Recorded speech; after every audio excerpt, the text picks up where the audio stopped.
All right, good evening, ladies and gentlemen. This is Bill Marianis again from Stewardship Calling and Ancient Faith Radio. We are coming to you back live from Bethesda, Maryland for the 10th anniversary of the Assembly of Canonical Orthodox Bishops. And I am so delighted to have someone who is probably well known to most of you out there in media and social media world, His Eminence Metropolitan Savas of the Greek Orthodox metropolis of Pittsburgh, and someone who I think has more friends on Facebook than anybody else that I know of. But here's the amazing thing. Earlier today when we were broadcasting, Facebook and Instagram all went down. And about 2 minutes before we went live with Metropolitan Savas, all of a sudden Facebook comes on. And I don't know this, but I'm just telling you, I think it's because they were not going to let this interview miss going out on the Facebook platform. So, Your Eminence, welcome. You do. He is the one. He is the man. So, listen, you really have made an amazing access to yourself and everything you do by using social media and media generally to communicate with the faithful. So why don't you share a little bit about how you do it and what your approach is and what your philosophy is?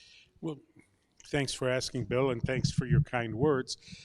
You know, I didn't really start this with a strategy, a clear strategy, and I still don't believe that I have a strategy. I just... Well, it sure looks like you do, though. I mean, I follow you religiously, pun intended. But I just thought that this would be a good way to let people know that we're more than a title or a role. Right. That at all levels of church administration and church leadership, we're people with families, with interests, with opinions, that we're people like the people in the pew, you know, and we struggle with our lopsidedness, with our blind spots, all that stuff. But I simply wanted people to know that we're in this together. We're part of the human family. Right. And so I just thought, let me just share my day as much as is possible with my friends, whoever wants to follow along. When I get up in the morning, I go to Scripture. I go to the Scripture prescribed by the church. I don't just pick the Scripture that I feel like reading for that particular day. But the way it appears on most Orthodox websites, it's either the translation can be off-putting, it seems to me, or the formatting can be off-putting, so that it's just a block of text, and it almost challenges you to follow through to the end. If you can see, oh yeah, prodigal son, got it. You know, you can just... I confess that happens to me every morning when I look at it. Sometimes I just skip it. Right? Yeah, you say, I know this one. Right. Yeah. So I like to just paste it into my Facebook and then break it up into thought units so that it provides speed bumps for myself, so that I read it with greater care. And when I do that, I'm always surprised by what I would have skimmed. Right. You know, but then I leave it there for others, and you know, people thank me, and that seems a little weird. It's like, oh, thank you for this. Well, it's not mine. I'm just sharing with you, you know, the riches available to us all the time. But that's beautiful that you can share it and they can appreciate it. Yeah, and then I go to sites where they compile the lives of the saints of the day or whatever. I share that. I change my my graphics so that they reflect the saint of the day, the feast of the day, some theme that I want to call attention to. Then I start looking out into the world and looking into Orthodox news sites and seeing if there's anything of interest to us here in America. I don't want to, talk about every little thing happening throughout the Orthodox world, because it can be a little bit, You'd be on news all day, all the time. And it wouldn't be totally edifying. There's a lot of it that is worked in to the politics of the place. The noise of the day. Yeah, and its own issues that, we squabble. That's not an edifying thing to keep calling to people's attention. Right. But sometimes it's worth pointing something out. I go to, again, I don't do this by myself. I go to pre-existing aggregate sites. There's plenty of those. But I just select from them the ones I am interested in for the day. Right. And then I go to larger, news sources. I look around, and then I go to the things that interest me. I have an interest in music. I have an interest in contemporary literature. I have an interest in birds.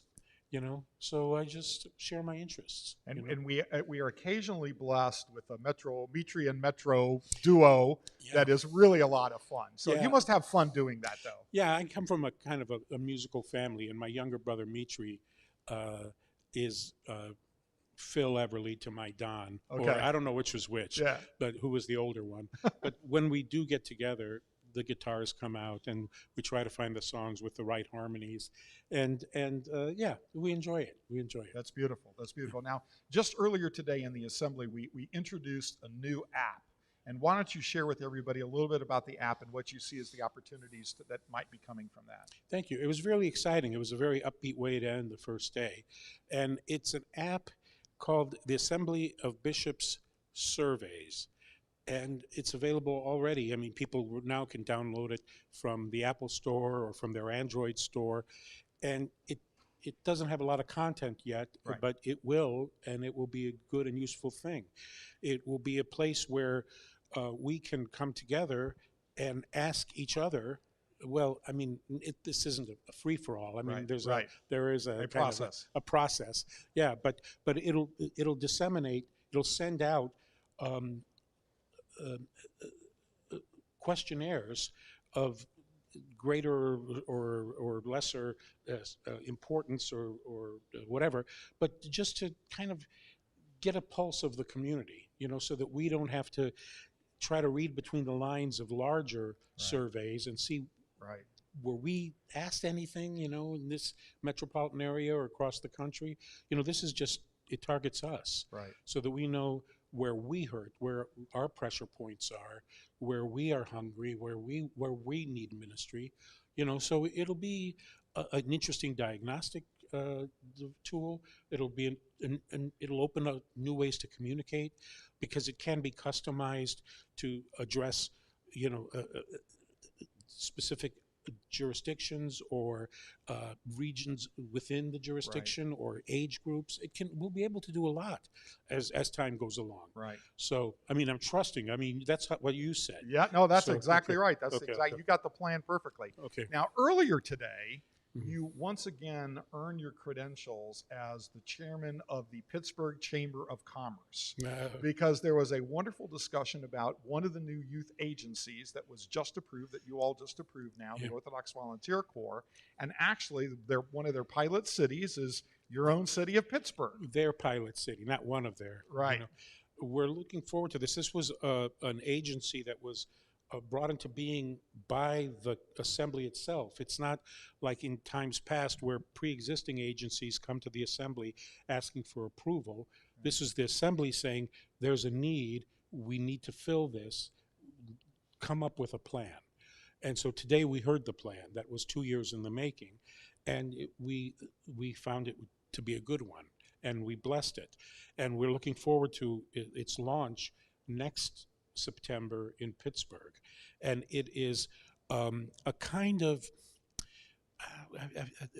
AmeriCorps or Right, something or a like Peace that. Corps type Yeah, thing. yeah, but for people between the ages of 20 and 29 who have a passion for service to the disadvantaged, Right. to those communities that are hurting, Right. And the volunteer corps um, uh, connects the proper candidate with the ministry, and houses, provides housing for 5 of them at a time for a year at a time, in a context that's almost like a, you know, a lay brotherhood or Right. sisterhood, you know, that involves prayer and spiritual mentoring, and that feeds, that where these people go out into the community and then plug those ministries into parishes. And I mean, it's great for the circulation of the blood of the body of Christ, you know. Right. And the potential for it is just really awesome, and I'm so grateful that they picked Pittsburgh as the launching site. It has nothing to do with me. It's just that it's a rich place. There already was a focus ministry that started there. Now a neighborhood. It's, I forget the exact title of it, but a neighborhood Right. initiative Right. project that Father Paul Abernathy is spearheading in the Hill District. So there's good people that have already laid the groundwork. Yeah.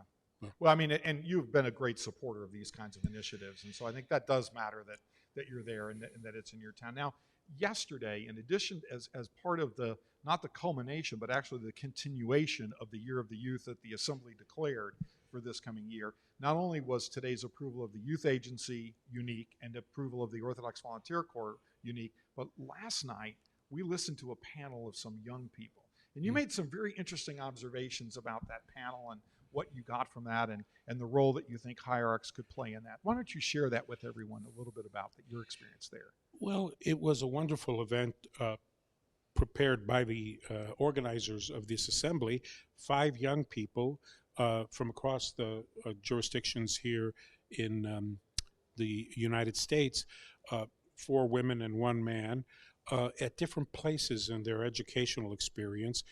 One was as young as a sophomore in high school. Quite impressive, wasn't she? She was very impressive. Yeah, yeah. I wanted to see her, her age ID. Yeah. You couldn't believe she was only a sophomore. Right? She was. There was so much wisdom in her expression, and at the other end was somebody who's just finished her graduate studies. Right. So we went for a wide range of people who were they wanted to take a few minutes to speak to the hierarchs about what they want the hierarchs to know about themselves, their demographic or their age group, right, or whatever. What they feel to be their challenges, how they, what it's like to grow up with peers that are disengaging from religion, right, or and with people who are experiencing stresses that their parents and grandparents may not be able to appreciate. Our previous generations may have had to deal with economic issues of making things work for their family and finding a place in the society, whatever. But these people have like existential issues that are weighing down on them. The fate of the planet. Right.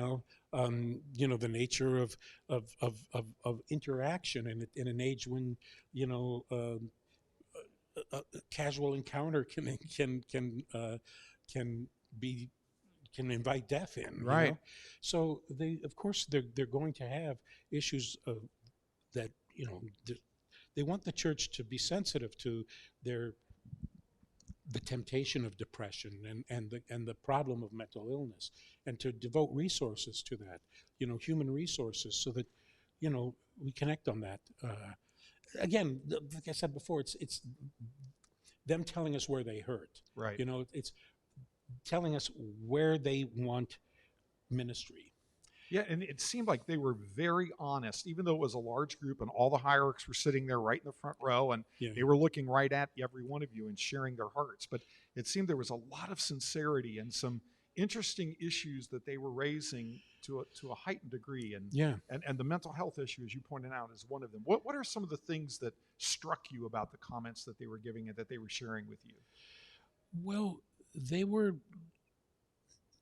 it seemed to me that they were asking for ways to, the tools or skills, ways to communicate the goodness of Orthodoxy to their world.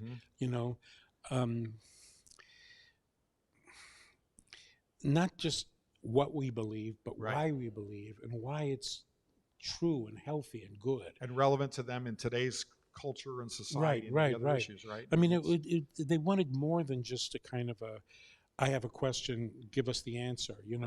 They wanted, they wanted to engage. They wanted something more than that. They wanted something more than that. My friends think this.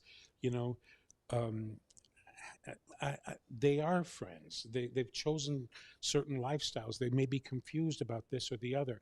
How do I do I separate myself from them? Do I minister to them?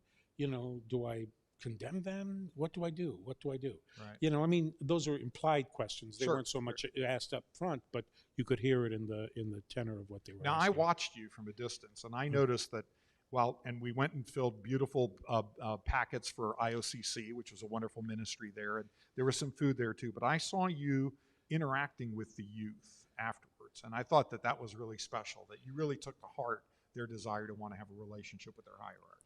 Well, I want them to know that I'm interested. Yeah. I like what are they good at? What are their goals? What's their personal vision for their own lives? Just get them to talk a little bit about themselves, so that I could just see if there was something that we could interact, Right. just a common ground that we could use for conversation.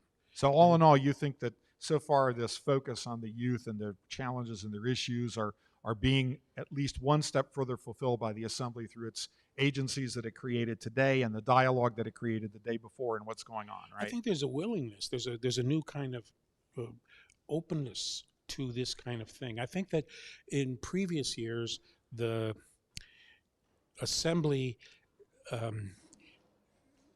was trying to deliver what it believed the mother churches wanted. Right. The assemblies were created to provide some kind of solution to the problem of overlapping jurisdictions in traditionally non-Orthodox parts of the world. Right. In North America, Western Europe, Australia, those kinds of things. And they said, each of you regions, all you hierarchs come together and tell us in advance of the Great and Holy Synod that we were planning for in Crete, you give us a scheme whereby you can that would make for closer Right. interaction and unity. But, there was the pressure to come up with a solution that the time didn't seem enough. We hadn't developed relationships that were deep enough. We weren't exactly sure Right. about the receptivity of the Yeah. of the mother churches.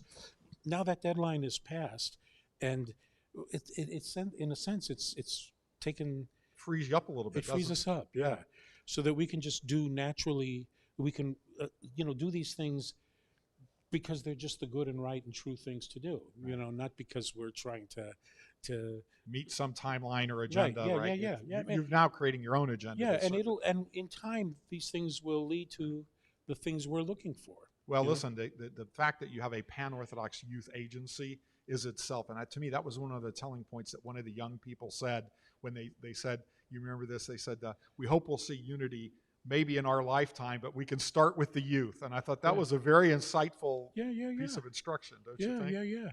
Yeah. They have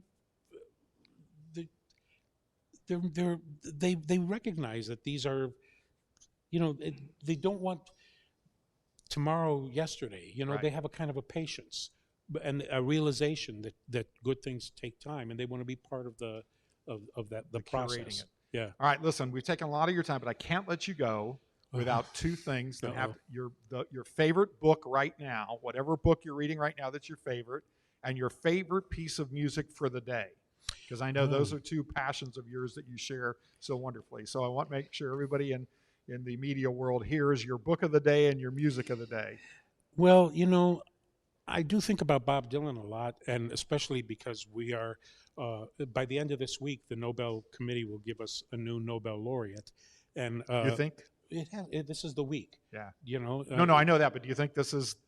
No, he already got his. I Nobel know, but Prize. do you think that there's going to be something that follows up on that, or No. It's just that it was such a surprise. That was when a he got shocker, wasn't it? Yeah. Everybody, I think even he was shocked. It's There was. Really? It was. No one ever thought it would happen, and thank God. Yeah. But so I think about Dylan lyrics a lot from time to time. I'll probably post something tonight, but I'm not sure exactly what. All right, so stay tuned, everybody. It's coming tonight. With a song. But my book, I've been pushing this book on everybody. It just came out about a week ago. It's called Cloud Cuckoo Land. Wait. Say it again. Cloud Cuckoo Land. Cloud Cuckoo Land. Which is a line from Aristophanes' The Birds, an ancient Greek comedy. And It is the follow-up novel to Anthony Dower's Pulitzer Prize winner of about 5 or 6 years ago, called All the Light We Cannot See, or All the Light You Cannot See, which was a World War II love story between a blind girl and a ham radio operator. I didn't read it. It wasn't what I was looking for at the time. But he said in an interview a few months ago that his next book was going to include something about the fall of Constantinople. Oh, so you had to read that one. Yeah. I thought that piqued my interest. And it turns out to be a number of stories that on the surface don't have anything to do with each other. They're widely separated in time and space. There's one set in Idaho in 2020 that involves an environmental terrorist. Oh. And then there's one set on a spaceship taking survivors of the ecological disaster to the closest habitable body. So there's these kinds of things. And in the middle, there is the fall of Constantinople in 1453. And oh, wait, that's got to be an interesting. How the heck do you connect all of those? Right? And they're all connected by a text, a supposedly lost ancient novel called Cloud Cuckoo Land, that and I'm tempted to give away stuff about that, but I'm not going to. Oh yeah, but no spoiler alerts. No, here. but I got to tell you that it hangs together so satisfyingly. Oh my gosh! And there were like Easter eggs in it that I thought they were meant especially for me. Okay. In fact, near the end, my name appears. No. Well, really? Yeah, there it is. I'm into that kind of stuff. Yeah, I see it. No, but I mean, there's at the top of one line it says something like the Republic of Florence, and as they approach the River Sava. And I thought, there it is. You go. I got to push this one. It's got to be a connection. Yeah, but it's so satisfying. And I anybody with a kind of a love for storytelling and the role stories play in one's life and all that, it does so many things so well. It's really wonderful. All right. Well, thank you for both of those great references. And I think, ladies and gentlemen, that you see why I refer to as Eminence, of course, in the official capacity, but also as the official Renaissance man of Orthodoxy today, because he truly is a incredible intellect, but also a credible theological resource and someone that's just enjoyable to talk to. I can keep doing this forever. So thank you very much for your time tonight, and I want to thank every one of you for tuning in. And tomorrow we're going to come back with day 2 of the 10th anniversary Assembly of Canonical Orthodox Bishops right here on Ancient Faith Radio. Thank you very much, and you have a blessed evening. What he said.